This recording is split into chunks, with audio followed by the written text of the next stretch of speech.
Why is it that so many great ideas, so many great insights don't come to you when you're in a boardroom or in front of a whiteboard, but when you're walking through nature, or when you're in the shower, or when you're in meditation, or when you're on holiday on a beach? There's a reason for this, and it has to do with a concept called perceptual diversity. 5 years ago, if I told you the story I'm about to tell you now, people would think I was insane. But today, what I'm about to share is becoming more and more commonplace among top creatives, engineers, and CEOs all around the world. You've seen Mindvalley grow. If you've been following me for the last 5 or 6 years, you've seen Mindvalley grow really rapidly. But what people may not know is that a large chunk of the ideas that I come up with, I do not come up with at work. I come up with when I'm in my own head in various levels of consciousness. There's a term for this. It's called perceptual diversity. It's the idea of being able to tap into alternate ways of seeing the world beyond just the waking state. And in fact, anthropologists who study indigenous cultures find that 90% of the cultures across the world have some form of altered state in their culture. For example, meditation in India, martial arts practices in the East, smoking tobacco around an outdoor fire in a Native American culture, or ayahuasca in indigenous Amazonian culture. All of these cultures are using different tools to put the human mind into an altered state of existence. But what has happened over the last 200 years is that as we entered the age of rationality, we rightfully said that science has all the answers.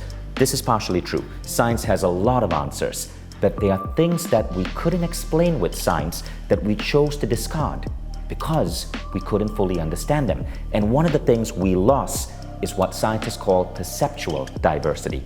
Perceptual diversity is the ability to perceive information, ideas, insights through altered states of mind. Just as we're losing biodiversity as we move into this modern age, we're losing perceptual diversity. But what's happening now is that people are beginning to rediscover perceptual diversity. One of my friends, a brilliant American CEO, told me this, for example. He said, if you're a CEO in Silicon Valley and you are not using plant medicine, you are at a competitive disadvantage. He asked me not to share his name because he too is afraid of being judged, but he has a point.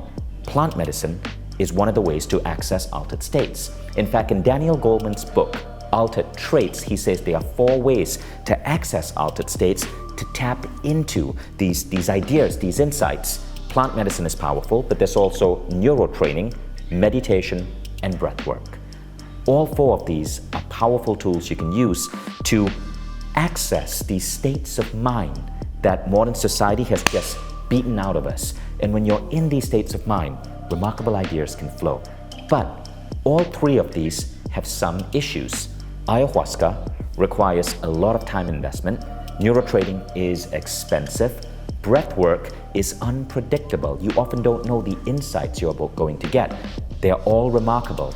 But Daniel Goleman says the number 1 is meditation. Now, in terms of meditation, it's so commonplace today. There are a gajillion meditation apps you can jump on.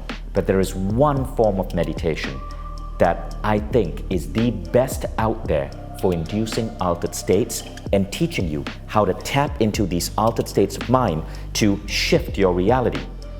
And that is something called the Silva method.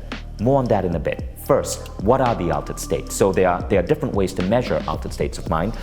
The waking level is called the beta frequency. You can measure this with an EEG device. It's a frequency that pulses in your brain. As you relax, as you go into states of meditation, you go into what is called the alpha level. The alpha level is really useful for mental clarity, for creativity, for self-hypnosis. You can program your brain like you program a VCR, and for healing. But you can train yourself to go deeper to what is called the theta level of mind. The theta level of mind is where you often get intuitive or psychic downloads. Using the Silva method, I learned to be awake at the theta level of mind. The theta level of mind is that level of mind that some people theorize Nikola Tesla was in when he would describe these incredible insights popping into his head. And finally, there's delta. Delta is where you're mostly asleep. Delta is associated with the act of creating coincidences or bending reality. Very few people learn to utilize the delta level of mind. But There are ways to get there, and the Silva Method teaches you that. I stumbled upon the Silva Method in Silicon Valley in 2001. I was, and if you've read my book, The Code of the Extraordinary Mind, you know the story. I was struggling, I was failing in pretty much multiple dimensions of life. I discovered the Silva Method. I took a class. It blew my mind. It changed my world. I got promoted 4 times in the next 3 months. I started having flashes of waking intuition. And so I became a Silva teacher. For 5 years, I was teaching the Silva Method. And eventually, I decided to start Mindvalley.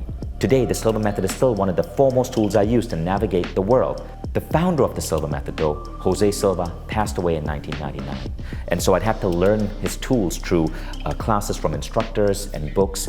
But over the last 20 years, I've worked with Jose's family to put together the most advanced pieces of the Silva Method and to create a new program on Mindvalley called Silva Ultramind. I was honored when Jose's family asked me to be the new face of Silva Ultramind. This is 20 years in the making, and it's now available in Mindvalley. And I want to invite you to experience this free in this upcoming masterclass. Enroll in the link above. And what you're going to learn in this masterclass, it's going to be about 90 minutes, but you're going to learn how to access altered states of mind. I'm going to give you the methodology to teach you how to get to the first level, which is the alpha level. And I'm going to show you what to do at the alpha level of mind to reprogram your beliefs and your self-identity, and even to accelerate your body's natural rate of healing. All of us have to teach ourselves to move from what Stephen Kotler calls monophasic existence, which is living in one level of mind, to polyphasic existence, which is being able to tap into different levels of consciousness to accomplish what we are here to accomplish as human beings. And I can't wait to introduce you to some of these ideas. These are a key part of how I live, how I design my life, how I function in the world. And I think everyone needs to be learning this. So I've been experimenting and teaching this to hundreds of people. I did a class here in Estonia with 500 people in a room in the biggest conference center here. And now I want to bring this to the masses on Mindvalley. So go check out this masterclass.